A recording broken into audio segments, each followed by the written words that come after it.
मला ना आज 2 प्रकारच्या चटण्या आणि डिटॉक्स पावडरची ऑर्डर आहे. आता मी हे बनवत तर नाही, पण फक्त मी कढीपत्ता चटणी बनवते आणि आज मला ही ऑर्डर घ्यावी लागली. कारण त्या ताईने इतक्या चांगल्या आहेत ना, की ते बोलले, की "प्लीज मला बनवून देणार का? म्हणजे तुम्ही बनवतात का?" तर मी त्यांना नाही बोलू शकले नाही. कारण त्यांचा स्वभाव ना मला खूप आवडला आणि म्हणूनच मी त्यांच्यासाठी विचार केला, की हां, बनवूया. आणि ही ऑर्डर होती मला बंगलोरची. तर त्यांना 10 किलो पीठ आणि ह्या चटण्या हव्या होत्या. आता ऑब्व्हियसली बंगलोरला वातावरण कसं थंड असतं आणि तिथे हे सर्व करण्यासाठी पण कोणाला वेळ नसतो आणि आपल्या घरगुती सगळी चव ना तिथे कधी-कधी मिळत पण नसेल किंवा तिथल्या काही गोष्टी इथे मिळत नसतील. तर त्याकरताच मी विचार केला, की हो ठीक आहे, मी इथून तुम्हाला बनवून पाठवेल. आणि त्या इतक्या खुश झाल्या ना, की मला त्यांना नाही बोलता आलंच नाही.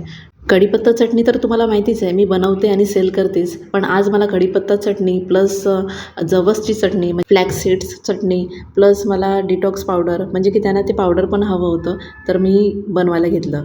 आणि मग मध्ये-मध्ये ना मी पिठाची पण तयारी करत होती, कारण त्यांची 10 किलो होती. मग विचार केला, की जर शैलेश येईपर्यंत मी वाट पाहिली, तर मग त्याला पण खूप लोड पडेल आणि मला पण.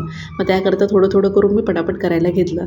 आता बघा, माझं कसं आहे ना, समोरचा व्यक्ती जर इतका विश्वासाने आपल्यावर विश्वास ठेवत असेल ना, तर मीही त्यांच्यासाठी विश्वासानेच काम करते. आणि नेमकं आज काय झालं होतं ना, की सर्व काय-काय वस्तू घेण्यासाठी ना शैलेश आज मुंबईला पण गेला होता.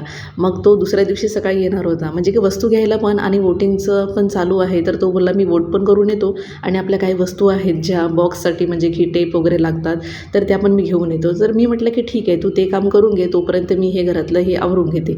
आणि मी पूर्ण पॅकेट ना बनवून ठेवून दिले होते. कारण हे जर पॅकेट रेडी असले ना, तर तो पटापट मग बॉक्समध्ये पॅकिंग करून घेतो. आणि मला फक्त हे 10 किलोचीच नाही, तर दुसरी पण मला 10 किलोची ऑर्डर होती. मग इतके घाई गडबडीने जेवण करणं आणि हे करणं खूपच अवघड जात होतं. पण मी कधी हार मानत नाही, कारण मला हारपर्यंत पोचायचंच नाही आहे. माझी अशीच सवय आहे आणि म्हणूनच हे सर्व मी अगदी निवांतपणे करत होती. कारण बघा, आपण कुठल्या घाई गडबडीने कुठलं काम केलं ना, तर चांगलं होत नाही. पण माझं कसं आहे, हे काम सुरू करताना ना मी माझ्या भोलेनाथचं नाव घेते आणि मगच मी कामाला सुरुवात करते. आता ह्या गोष्टी मला खूप चांगल्या वाटतात म्हणजे असं करायला. म्हणून माझी सवय अशी आहे, की कुठलंही काम करताना मस्त माझा भोलेनाथ आहे माझ्यासोबत, मला असंच वाटतं.